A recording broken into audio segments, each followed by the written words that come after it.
നമസ്കാരം, എല്ലാ കൂട്ടുകാർക്കും എൻ്റെ യൂട്യൂബ് ചാനലിലേക്ക് സ്വാഗതം. ഇന്ന് നമുക്ക് പാലപ്പം ഉണ്ടാക്കുന്ന റെസിപ്പിയാണ് നമ്മൾ തയ്യാറാക്കാൻ പോകുന്നത്. ന്യൂ ഇയർ സ്പെഷ്യലായിട്ട് നമുക്കൊരു പാലപ്പം തയ്യാറാക്കാം. അതിന് വേണ്ടിയിട്ട് 3 നാഴി അരി നമ്മൾ വെള്ളത്തിലിട്ട് വെച്ചിരിക്കുകയാണ്. രാവിലെ വെള്ളത്തിലിട്ടാണ് നന്നായിട്ട് കുതിർത്ത് കഴുകി വൃത്തിയാക്കി വെച്ചിട്ടുണ്ട്. ഒരു 1.5 മുറി തേങ്ങ ചിരവി എടുത്തിട്ടുണ്ട്. 3 വെളുത്തുള്ളി, 4 കഷ്ണം ചുവന്നുള്ളി, 1 ടീസ്പൂൺ നല്ല ജീരകം, 4 ഏലക്കയുടെ കുരുവാണ് നമ്മൾ എടുത്തിരിക്കുന്നത്. ഇത് ഇത്രയും നമ്മളിവിടെ എടുത്തു വെച്ചിട്ടുണ്ട്. ആദ്യമേ നമുക്ക് ഇതിനാവശ്യമായ ഈസ്റ്റ് ഒന്ന് തയ്യാറാക്കി വെക്കാം. അതിന് വേണ്ടിയിട്ട് തേങ്ങാ വെള്ളമാണ് നമ്മൾ എടുത്തിരിക്കുന്നത്. 1/2 ടീസ്പൂൺ ഈസ്റ്റ് ഇട്ട് കൊടുക്കുകയാണ്. 2 സ്പൂൺ പഞ്ചസാര. ഇനി ഇത് നന്നായിട്ട് കലക്കി വെച്ച് നമുക്ക് ഇത് മാറ്റി വയ്ക്കാം. അതിന് ശേഷം നമുക്ക് അരി അരച്ചെടുക്കാം. ഇപ്പോൾ 3 നാഴി അരിയുണ്ട്. നമ്മൾ 2 പ്രാവശ്യമായിട്ടാണ് ഇത് അരച്ചെടുക്കുന്നത്. 1/2 ഗ്ലാസ് വെള്ളവും ചേർത്ത് നമുക്ക് നന്നായിട്ട് അരച്ചെടുക്കാം.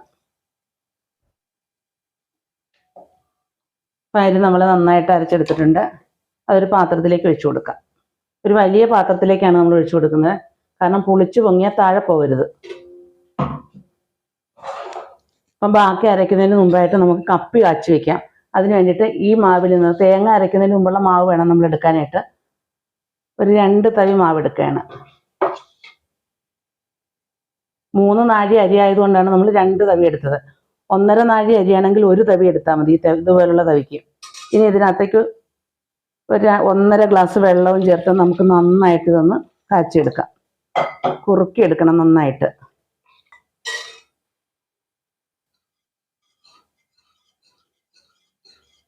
ഇത് കപ്പി കാച്ചുകയാണ് നമ്മൾ ചെയ്യുന്നത്. കപ്പി കാച്ചാൻ പറ്റാത്ത ആളുകൾ ചോറരയ്ക്കുക. ഒരു ബൗള് ചോറും കുറച്ച് അവലും കൂടി അരച്ചാൽ മതി. മട്ട അവല് കൂടെ ചേർത്ത് അരച്ച് ചേർത്താൽ മതി.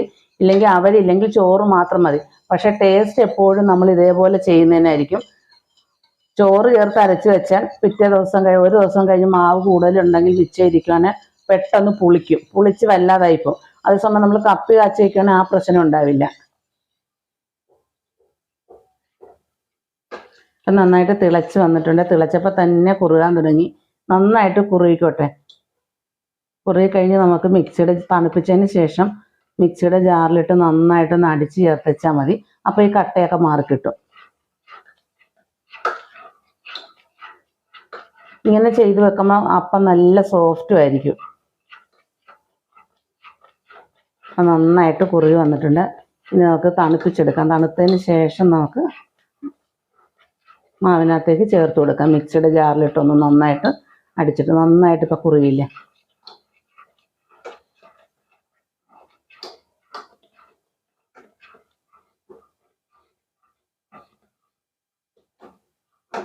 തണുക്കാൻ വയ്ക്കാം. കപ്പി കാച്ചിയെ നമ്മൾ തണുക്കാനായിട്ട് വെച്ച് ഇനി ബാക്കിയുള്ള അരിയും തേങ്ങയും എല്ലാം കൂടെ നമുക്ക് നന്നായിട്ട് അരച്ചെടുക്കാം. ഇതുകൂടെ കുറച്ചിട്ട് കൊടുക്കാം. മുഴുവനും കൂടെ നമുക്ക് അരയ്ക്കാൻ പറ്റില്ല, കുറച്ചിട്ട് കൊടുക്കാം.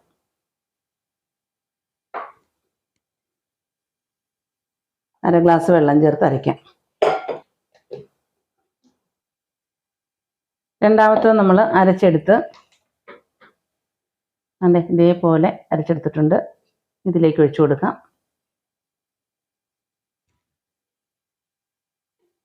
ഈ ബാക്കിയുള്ള തേങ്ങ കൂടെ നമുക്കൊന്ന് അരച്ചെടുക്കാം. തേങ്ങ ഒന്ന് പകുതി അരഞ്ഞു വന്നതിന് ശേഷം നമ്മൾ കപ്പി കാച്ചി വെച്ചത് തണുത്ത് വന്നിട്ടുണ്ട്. അതുകൂടെ ഇതിനകത്തേക്ക് ഇട്ട് കൊടുത്ത് നന്നായിട്ട് അരച്ചെടുക്കാം.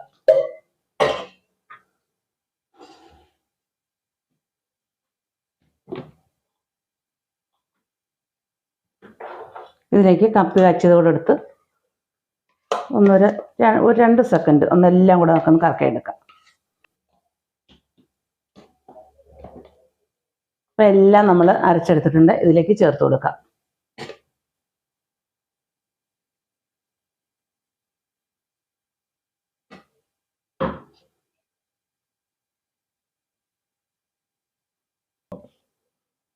അപ്പം നമ്മളെല്ലാം അരച്ച് ചേർത്ത് കപ്പി കാച്ചിയതും എല്ലാം ചേർത്ത് അപ്പം നമ്മൾ ആദ്യമേ മാറ്റി വെച്ചില്ലേ ഈസ്റ്റും പഞ്ചസാരയും തേങ്ങാ വെള്ളം കൂടെ, അതുകൂടെ നമുക്ക് ഇതിനകത്തേക്ക് ചേർത്ത് കൊടുക്കാം. ഇപ്പം രാത്രി 10 മണിയായി. 10 മണിക്കാണ് നമ്മളിപ്പോൾ ഇത് എല്ലാം കൂടെ ചേർത്ത് വെക്കുന്നത്. ഉപ്പ് നമ്മൾ രാവിലെ ചേർക്കുന്നുള്ളൂ. ഇപ്പോൾ വേണമെങ്കിലും ഉപ്പ് ചേർത്ത് വെക്കാം, എന്നാലും നമ്മൾ രാവിലെ ഉപ്പ് ചേർക്കുന്നുള്ളൂ. എല്ലാം കൂടെ നന്നായിട്ട് മിക്സ് ചെയ്ത് നമുക്ക് മാറ്റി വയ്ക്കാം. ഇത് രാവിലെ എടുക്കാം. ഏകദേശം ഒരു 8 മണിക്കൂറോളം അന്നേരം ഇരുന്ന് അപ്പത്തിൻ്റെ മാവ് നന്നായിട്ട് പുളിച്ച് വരും. ഇനി ഇത് നമുക്ക് മാറ്റി വയ്ക്കാം. നമ്മൾ ഉപ്പ് ചേർത്തിട്ടില്ല, രാവിലെ ചേർക്കുന്നുള്ളൂ. അപ്പോൾ ഇത് കണ്ടില്ലേ, ഈ പാത്രത്തിന് അരപ്പാത്രോളം ഉണ്ട് ഇപ്പം നമ്മളെല്ലാം കൂടെ അരച്ച് വെച്ചത്. ഇനി ഇത് നമുക്ക് മൂടി വയ്ക്കാം. നമുക്കിനി രാവിലെ തുറന്നു നോക്കാം.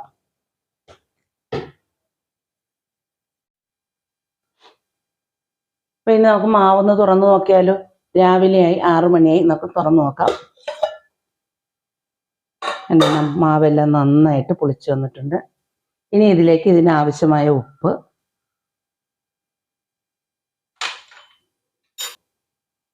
ഒരു സ്പൂൺ പഞ്ചസാര. ഇനി ഇത് നമുക്ക് നന്നായിട്ടൊന്ന് യോജിപ്പിച്ചെടുക്കാം. അങ്ങനെ മാവ് നന്നായിട്ട് പുളിച്ച് വന്നിട്ടുണ്ട്. പയ്യെ ഇളക്കി കൊടുത്താൽ മതി, ഒത്തിരി അങ്ങോട്ട് ഇളക്കണ്ട. എന്നാലും ഉപ്പും പഞ്ചസാര അലന്ന് ചേരുകയും വേണം.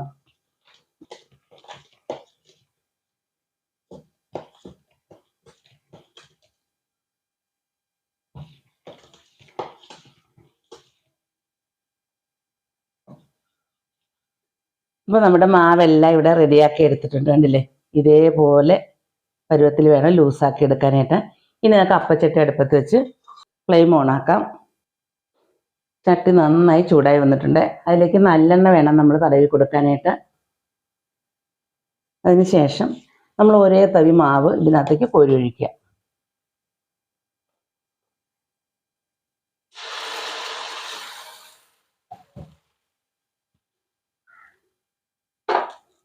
എന്നിട്ട് ഇതേപോലെ ഒന്ന് വട്ടം ചുറ്റിച്ചു കൊടുക്കുക.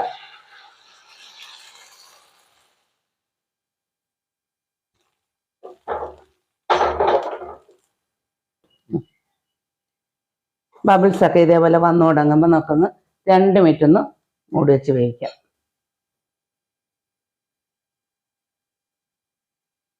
ഇപ്പം നന്നായിട്ട് പാകമായി വന്നിട്ടുണ്ട്. അപ്പം നമുക്ക് എടുക്കാം.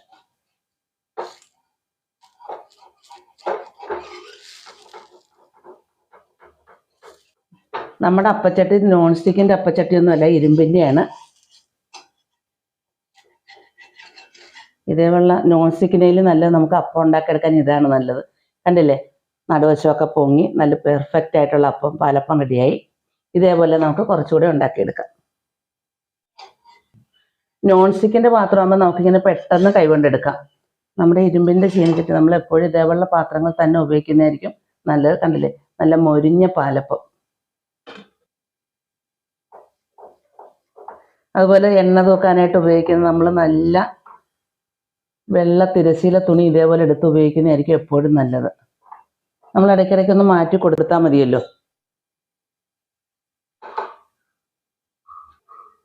പാലപ്പം ഇവിടെ റെഡിയായി. അപ്പോൾ ഇതിൻ്റെ കൂടെ ഞാനിന്ന് ഏത് കറി വേണേലും നമുക്ക് ഇതിൻ്റെ കൂടെ ഉപയോഗിക്കാം.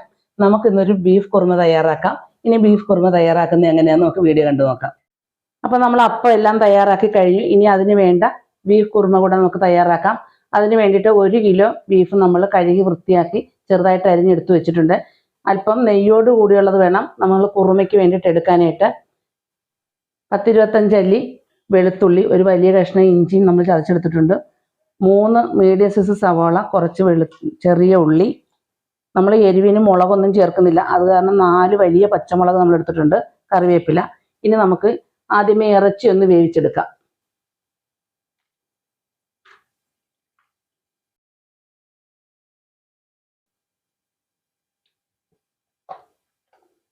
ഇറച്ചിയെല്ലാം നമ്മൾ ഇതേപോലെ ചെറിയ പീസുകളാക്കിയാണ് അരിഞ്ഞെടുത്തിരിക്കുന്നത്.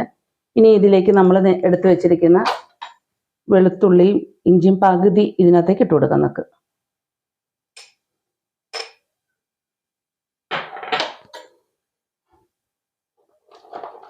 ചുവന്നുള്ളി മുഴുവനോടെ തന്നെ നമ്മൾ ഇട്ട് കൊടുക്കുക. 2 പിടി ഉള്ളി എടുത്തിട്ടുണ്ട് നമ്മൾ. നല്ലൊരു ടേസ്റ്റാണ് നമ്മൾ അങ്ങനെ ചെയ്യുമ്പോൾ. അതങ്ങോട്ട് ഇട്ട് കൊടുക്കാം. അത് നമ്മൾ മുറിച്ചിട്ടൊന്നുമില്ല. 1 സ്പൂൺ ഗരം മസാലപ്പൊടി, ഒരു നുള്ള് മഞ്ഞൾപ്പൊടി ഒത്തിരി ചേർക്കണ്ട. ആവശ്യത്തിന് ഉപ്പ്. എന്നിട്ട് നമുക്ക് നന്നായിട്ട് മിക്സ് ചെയ്ത് കുറച്ച് കറിവേപ്പിലയും കൂടെ ചേർത്ത് ഇതൊന്ന് വേവിച്ചെടുക്കാം. ഇറച്ചിയിലേക്ക് നമ്മൾ വെള്ളം ഒഴിച്ചു കൊടുക്കേണ്ട. ഇറച്ചിക്ക് തന്നെ ഒരു വെള്ളമുണ്ട്. അപ്പോൾ അതിലിരുന്ന് വെന്ത് വന്നോളും. നമ്മുടെ ഈ കുക്കറിനകത്ത് ഒരു 7 വിസിലെങ്കിലും വന്നാൽ ബീഫ് നന്നായിട്ട് വെന്ത് വരത്തുള്ളൂ. അപ്പോൾ നമുക്കൊന്ന് വേവിച്ചെടുക്കാം.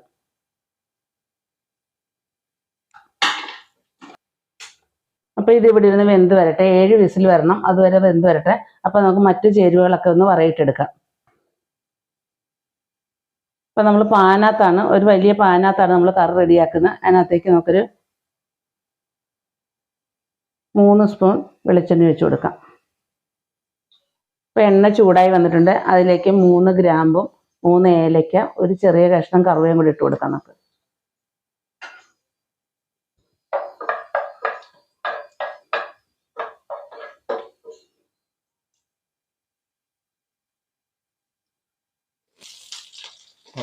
രണ്ട് കറിവേപ്പില.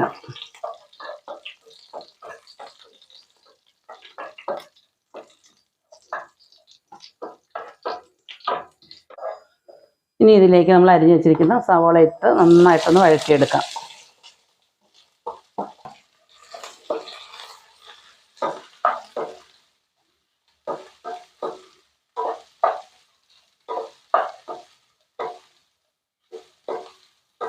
ഇതൊന്ന് നന്നായി വാടി വന്നതിന് ശേഷം അതിലേക്ക് നമുക്ക് ചതച്ച് വെച്ചിരിക്കുന്ന ഇഞ്ചിയും വെളുത്തുള്ളിയും ചേർത്ത് കൊടുക്കാം.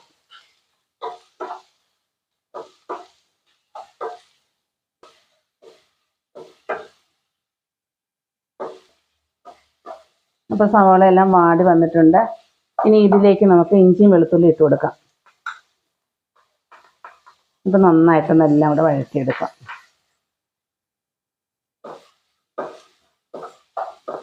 ഇപ്പോൾ ഇഞ്ചിയുടെയും വെളുത്തുള്ളിയുടെയും ഒക്കെ പച്ചമണമൊക്കെ മാറി വന്നിട്ടുണ്ട്. ഇനി ഇതിലേക്ക് നല്ല എരിവുള്ള പച്ചമുളകാണ് 4 എണ്ണം. നമ്മൾ മുളക് പൊടി ചേർക്കാത്തതുകൊണ്ടാണ്. പിന്നെ മീഡിയം സൈസ് 2 തക്കാളി അരിഞ്ഞ് അതുകൂടെ ഇട്ട് കൊടുക്കാം. ഇതെല്ലാം കൂടെ നന്നായിട്ടൊന്ന് വഴറ്റിയെടുക്കാം.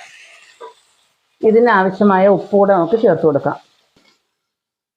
ഇതിനാവശ്യമായ കുറച്ച് ചേർത്ത് കൊടുത്താൽ മതി. നമ്മൾ ഇറച്ചിയിൽ ഉപ്പ് ചേർത്തതല്ലേ. ഒരു 2 മിനിറ്റ് നമുക്ക് ഒന്ന് മൂടി വെച്ച് വേവിക്കാം. നന്നായിട്ട് വെന്ത് വരട്ടത്.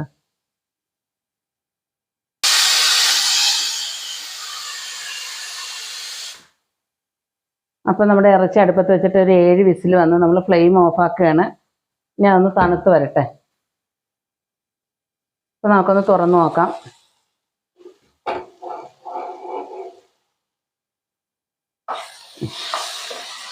സവോളയൊക്കെ നന്നായിട്ട് വെന്ത് വന്നിട്ടുണ്ട്. ഇതൊരു സൈഡിലേക്ക് ഇങ്ങനെ മാറ്റി വെച്ച് കൊടുക്കാം നമുക്ക്. 2 സ്പൂൺ മല്ലിപ്പൊടി,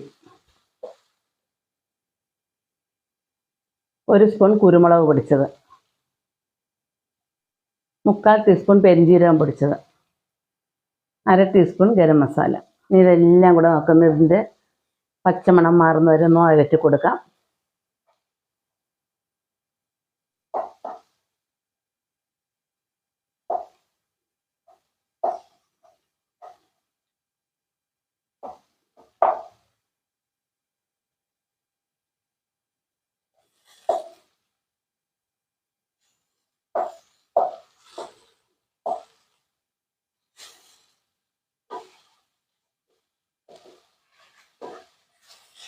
എല്ലാം കൂടെ കൂട്ടി നമുക്ക് നന്നായിട്ടൊന്ന് മിക്സ് ചെയ്തെടുക്കാം.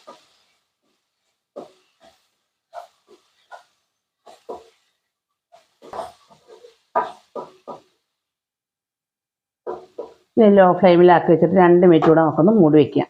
ഇതെല്ലാം കൂടെ ഒന്ന് സെറ്റായി വരട്ടെ. ഇപ്പം ഇറച്ചിയുടെ പ്രഷറെല്ലാം പോയി തീർന്ന് കുക്കർ നന്നായിട്ട് തണുത്ത് വന്നിട്ടുണ്ട്. ഇനി നമുക്ക് തുറന്ന് നോക്കാം.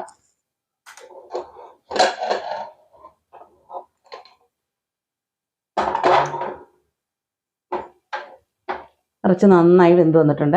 വെന്ത ഇറച്ചി ഇനി നമുക്ക് ഇതിനകത്തേക്ക് ഒഴിച്ചു കൊടുക്കാം. കണ്ടോ, നമ്മൾ ഒട്ടും വെള്ളം ചേർത്തെങ്കിൽ ഇറച്ചിയിലായി ഒരു വെള്ളമുണ്ട്.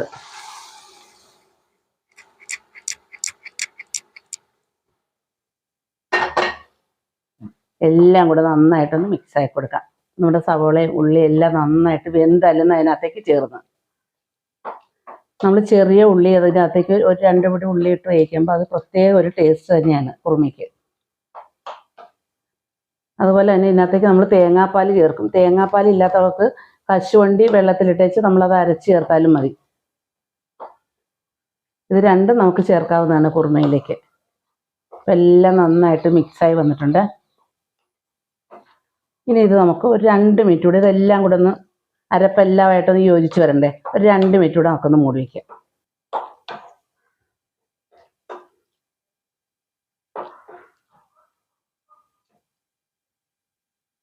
അപ്പം തന്നെ നല്ലൊരു വാസനയായിട്ട്. ഇങ്ങനെ കുറുമ ഉണ്ടാക്കുന്നത് അപ്പത്തിൻ്റെയും ചോറിൻ്റെയും കൂടെയൊക്കെ നല്ല കോമ്പിനേഷനാണ്. നമുക്കൊന്ന് മൂടി വയ്ക്കാം. നമുക്കൊന്ന് തുറന്ന് നോക്കാം.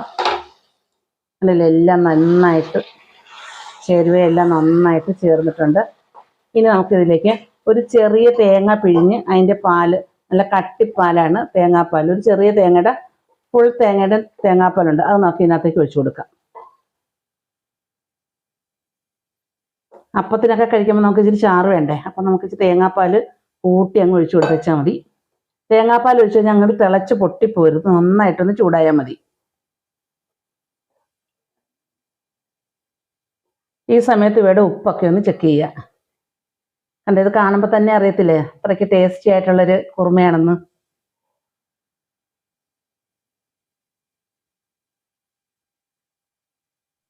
തിളയ്ക്കണ്ട, നന്നായിട്ട് ചൂടായി വന്നിട്ടുണ്ട്. നമുക്കിതൊന്ന് ഇറക്കി വയ്ക്കാം. ഇനി ഇതിൻ്റെ മെയിൻ കൂട്ടം എന്ന് പറഞ്ഞാൽ ഇതിനകത്തേക്ക് നമ്മൾ ഇച്ചിരി ചുവന്നുള്ളി മൂപ്പിച്ചിടുക. വളരെ സൂപ്പർ ടേസ്റ്റ് ആയിരിക്കും അങ്ങനെ ചെയ്തേ. അപ്പോൾ നമുക്ക് ഇച്ചിരി ചുവന്നുള്ളി മൂപ്പിച്ചിടാം. സ്പൂൺ വെളിച്ചെണ്ണ ഒഴിച്ച് കൊടുക്കാം.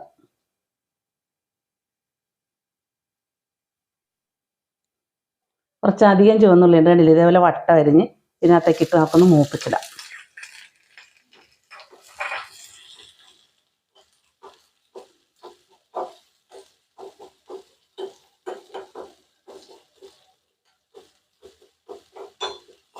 ഇതാണ് അതിൻ്റെ ഫൈനൽ സ്റ്റേജ്.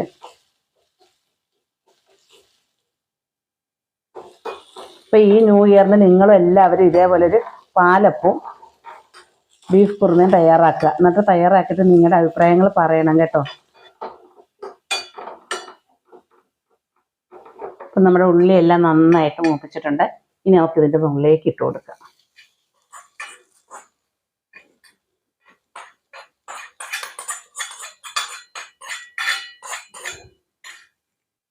രണ്ട് പച്ചക്കറിവേപ്പിലൂടെ വെച്ച് കൊടുക്കാം നമുക്ക്.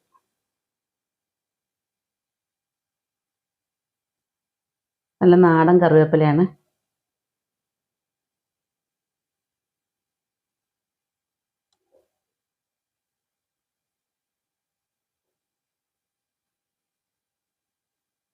ഇനി അത് നമുക്ക് മൂടി വയ്ക്കാം. തണുത്തതിന് ശേഷം നമുക്ക് സെർവ് ചെയ്യാവുന്നതാണ്. അപ്പോൾ ഈ വീഡിയോ നിങ്ങൾക്ക് ഇഷ്ടപ്പെട്ടല്ലോ. അപ്പം ഈ ന്യൂ ഇയറിന് നിങ്ങൾ എല്ലാവരും ഇതേപോലെ ഒരു അപ്പവും കുറുമയും തയ്യാറാക്കുക. ഈ വീഡിയോ നിങ്ങൾക്ക് എല്ലാവർക്കും ഇഷ്ടപ്പെട്ടല്ലോ. ഇഷ്ടപ്പെട്ടെങ്കിൽ ലൈക്ക് ചെയ്യുക, ഷെയർ ചെയ്യുക, കമൻറ്റ് ചെയ്യുക, സബ്സ്ക്രൈബ് ചെയ്യുക. വീഡിയോ ഇഷ്ടപ്പെട്ടെങ്കിൽ ഫ്രണ്ട്സിനും ഫാമിലിക്കും ഒക്കെ ഒന്ന് ഷെയർ ചെയ്ത് കൊടുക്കുക. ഇനി ഇതുപോലെ നല്ല നല്ല വീഡിയോകളുമായി നമുക്ക് കാണാം. താങ്ക്